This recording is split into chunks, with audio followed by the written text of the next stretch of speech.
तो आज हम देखेंगे कि वेस्ट बंगाल स्टेट काउंसलिंग के लिए आपको क्या क्या डॉक्यूमेंट्स लगेंगे। ठीक है, एट फर्स्ट इसे आप छोड़ दीजिए द चेक लिस्ट।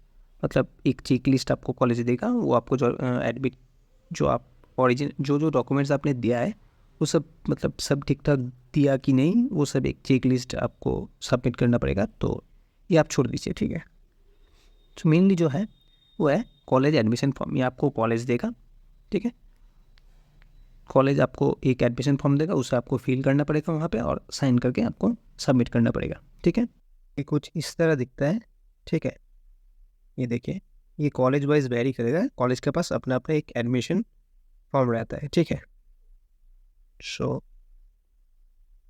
ये तो उसके बाद है फोटो कॉपीज़। ठीक है, यहाँ पे लिखा है कि 4 फोटो कॉपीज़, बट कोई कोई कॉलेज कहता है कि 8 फोटो कॉपीज़, कोई तो आप बेहतर होगा कि 10 से 15 फोटो कॉपीज़ आप रेडी रखें। ठीक है, उसके बाद यहाँ पे लिखा है कि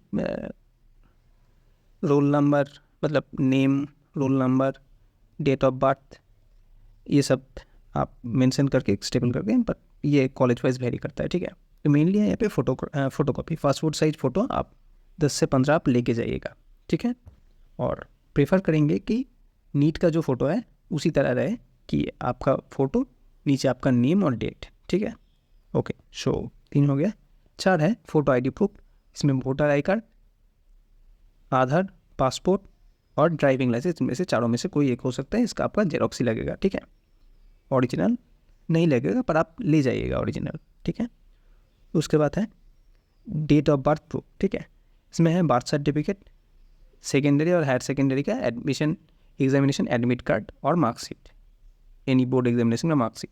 तो बेहतर होगा कि सेकेंडरी और हायर सेकेंडरी का आप एडमिट कार्ड ही लेके जाइए, क्योंकि उसमें फ़ोटो आईडी भी रहता है और डेट ऑफ बर्थ भी अच्छे से मेंशन रहता है। अगर आपका वो गलत ना है तो, अगर आपका वो गलत है तो आप बर्थ सर्टिफिकेट भी ले जा सकते हैं। ठीक है, तो मैं प्रेफर करूँगा कि सेकेंडरी और हायर सेकेंडरी का एडमिट कार्ड ही आप लेके जाएँ, क्योंकि कोई कोई कॉलेज ये जो एडमिट कार्ड है ये भी रिटर्न कर लेता है। ठीक है, तो इसलिए बर्थ सर्टिफिकेट ओरिजिनल आप रख के सेकेंडरी और हायर सेकेंडरी का एडमिट कार्ड ही ले जाना अच्छा रहेगा मेरे हिसाब से। बाकी आपका चॉइस है।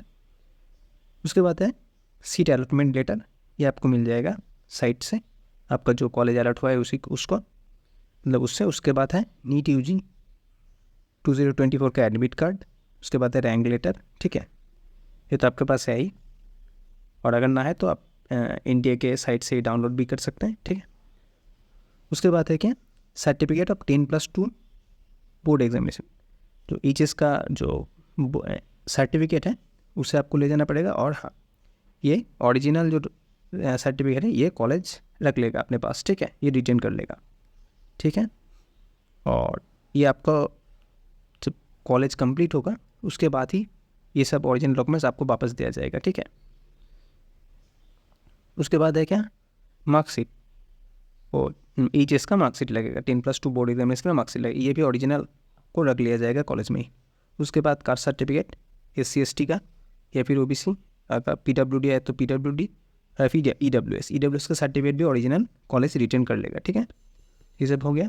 उसके बाद है प्री मैच्योर को डिसकंटिन्यूएशन बॉन्ड और नॉन ड्यूटी। ये बॉन्ड जो है, ये बॉन्ड काफ़ी इंपॉर्टेंट है, क्योंकि अगर आप बीच रास्ते में ये कोर्स छोड़ देते हैं तो आपको 1 लाख रुपये फ़ाइन देना पड़ेगा। ठीक है, तो ये 1 लाख रुपये का बॉन्ड है, इसका मैं फॉर्मेट दे दूँगा। तो ये है बॉन्ड का फॉर्मेट, आप लोग पॉज करके देख लीजिएगा। बहुत सारे कॉलेज के साइट में भी अवेलेबल है, WBMCC का साइट में भी अवेलेबल है। ठीक है, तो ये जो बॉन्ड है ये नॉन जुडिशियल पेपर में जो नोटरी पर्सन है उससे आप बना ले सकते हैं। ठीक है, कोई भी आप लॉयर को पकड़ेंगे तो वो भी बना देगा। हाँ, पर ये 100 रुपये का जो स्टैम्प पेपर है, मतलब 100 रुपये का जो पेपर है उसी से बनाना। ठीक है, नॉन जुडिशियल स्टैम्प पेपर 100 रुपये का। कोई कोई कॉलेज 50 में भी चल जाता है, कोई कोई कॉलेज का 20 में भी चल जाता है, पर 100 रुपये का बना लेना, क्योंकि कोई कोई कॉलेज 100 रुपये से कम लेता भी नहीं है। ठीक है, उसके बाद है रिस्पॉन्सिबल कॉन्डक्ट सर्टिफिकेट। ये आपको बेस एक अंडरटेकिंग देना पड़ेगा कि मैं अच्छे से रहूँगा कॉलेज में, ऐसा ऐसा कुछ जो रहता है। ठीक है, तो ये उसके बाद है मेडिकल फिटनेस सर्टिफिकेट।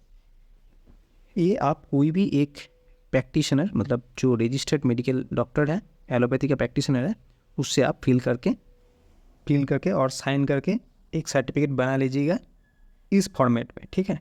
ये जो फॉर्मेट मैंने दिखा ये 2023 का है, हाँ ये पुराना फॉर्मेट है, तो नया फॉर्मेट भी आ ही जाएगा WBMCC की साइट में, ठीक है। सो ये मेडिकल फिटनेस सर्टिफिकेट आप फिल करके डॉक्टर से साइन करवा लेना, ठीक है, और इसे आप सबमिट कर देना। तो उसके बाद है proof of online fee payment, जो आप फ़ी पेमेंट किए। वेस्ट बंगाल का फ़ीस है लगभग 6500 या फिर 600 के आसपास है। वो आप पेमेंट के बाद ही आपको फीस पेमेंट का जो लिस्ट है वो मतलब स्लिप मिल जाएगा, ठीक है।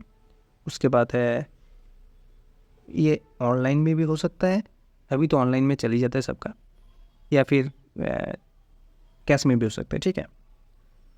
उसके बाद है क्या, fee payment declaration filled and signed by candidate, okay.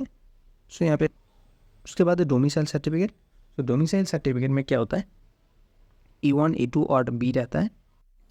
तो ये है प्रोफॉर्मा A1, ये उन कैंडिडेट्स के लिए है जिसने 10 साल तक इसी स्टेट में पढ़ाई किया है और 10 और 12 पे एग्ज़ाम इसी स्टेट से दिया है, ठीक है।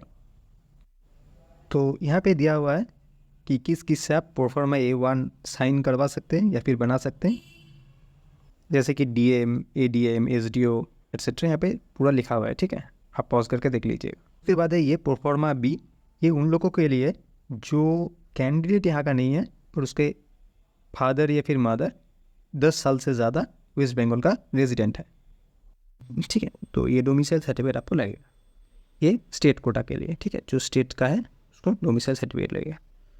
तो ये सब डॉक्यूमेंट्स लगेगा। हर एक चीज़ जो है TC और माइग्रेन और गैप सर्टिफिकेट, ठीक है। सो ये सब आपको लगेगा। तो आप लोग ये सब रेडी कर लीजिएगा, क्योंकि अलॉटमेंट के बाद टाइम बहुत ज़्यादा नहीं मिलता है। तो आप लोग डॉक्यूमेंट्स थोड़ा थोड़ा करके रेडी करना चालू कर दीजिए, ठीक है।